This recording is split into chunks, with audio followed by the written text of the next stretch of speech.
At sumayin niyo ang kapayapaan. Pagbabahagi ng Diyos ng mabubuting bagay sa inyong lahat ay mga himala ito sa inyong buhay at biyaya. Kung kaya't ito'y tanggapin ninyo at pasalamatan ninyo ng buong puso, buong kababaan, buong katapat.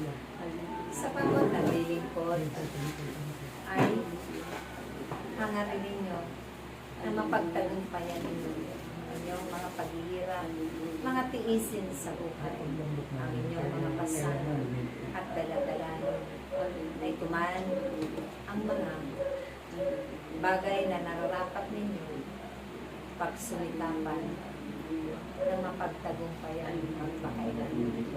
At minsan, kayo'y lumalakad sa disyerno ng paghihirap.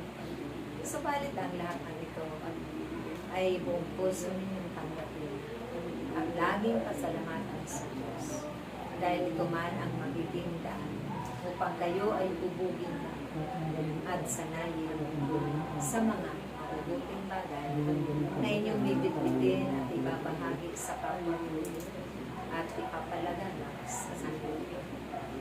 Huwag ninyong hayaan ang ating kapuspusan sa bawat buhay ninyo ay maglaro.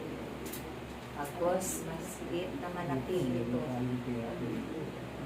at laging mag-aalam ang inyong paglilingkod sa Diyos sa pamamagitan ng inyong mga kapwa-tao.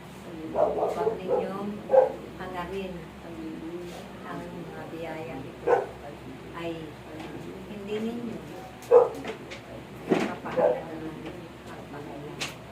Sumayin niyo ang pagkakaisa at panatilihin ninyo ang pag-ibig sa isa't isa ng pagagalangan at pagpapatawa. Amen. Praise Yahweh.